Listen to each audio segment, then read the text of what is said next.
ദൈവനാമം വാഴ്ത്തപ്പെടുമാറാകട്ടെ. ഇന്നത്തെ നമ്മുടെ വേദ വായനയിലേക്കും ചിന്തയിലേക്കും നമുക്ക് കടന്നു ചെല്ലാം. സർവശക്തനായ ദൈവം എല്ലാവരെയും അനുഗ്രഹിക്കട്ടെ. ഇന്ന് നമ്മൾ വായിച്ച് ധ്യാനിക്കുവാൻ പോകുന്ന വേദഭാഗം അപ്പോസ്തലനായ പൗലോസ് എഫേസ്യർ എഴുതിയ ലേഖനം അതിൻ്റെ 1-ാം അധ്യായം 1-ാം വാക്യം മുതൽ 10-ാം വാക്യം വരെ നമുക്ക് വായിക്കാം.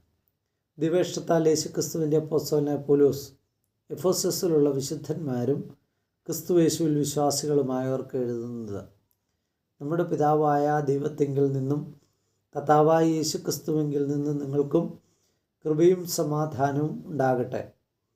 സ്വർഗത്തിലെ സകല ആത്മീയ അനുഗ്രഹത്താലും നമ്മെ ക്രിസ്തുവിൽ അനുഗ്രഹിച്ചിരിക്കുന്ന നമ്മുടെ കർത്താവായ യേശുക്രിസ്തുവിൻ്റെ ദൈവവും പിതാവുമായവൻ വാഴ്ത്തപ്പെട്ടവൻ.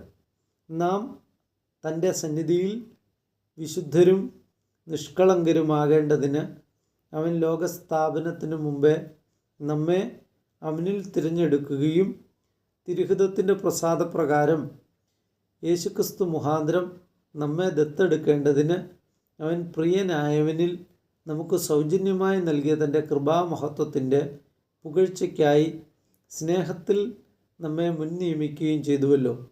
അവനിൽ നമുക്ക് അവൻ്റെ രക്തത്താൽ അതിക്രമങ്ങളുടെ മോചനമെന്ന വീണ്ടെടുപ്പുണ്ട്. അതവൻ നമുക്ക് താൻ ധാരാളമായി കാണിച്ച കൃപാ ധനപ്രകാരം സകല ജ്ഞാനവും വിവേകവുമായി നൽകിയിരിക്കുന്നു. അവനിൽ താൻ മുൻ നിർണയിച്ച തൻ്റെ പ്രസാദത്തിന് തക്കവണ്ണം തൻ്റെ ഹിതത്തിൻ്റെ മർമ്മം അവൻ നമ്മോട് അറിയിച്ചു. അത് സ്വർഗത്തിലും ഭൂമിയിലുമുള്ളത് എല്ലാം പിന്നെയും ക്രിസ്തുവിൽ ഒന്നായി ചേർക്കാനിങ്ങനെ കാലസമ്പൂർണതയിലേക്ക് വ്യവസ്ഥയായിക്കൊണ്ട് തന്നെ. Let us read in English. Paul, an apostle of Christ Jesus by the will of God, to the saints who are in Ephesus and are faithful in Christ Jesus. Grace to you and peace from God our Father and the Lord Jesus Christ.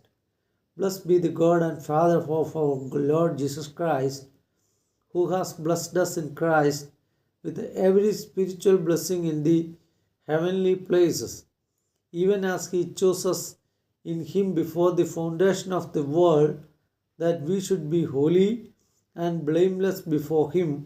In love he predestined us for adoption as sons through Jesus Christ, according to the purpose of his will, to the praise of his glorious grace, with which he has blessed us in the beloved. In him we have redemption through his blood, the forgiveness of our trespass, according to the riches of his grace, which he lavished upon us in all his wisdom and insight, making known to us the mystery of his will, according to his purpose, which he set forth in Christ, as a plan for the fullness of time, to unite all things in him, things in heaven and things on earth. God bless you. Thank you. Amen.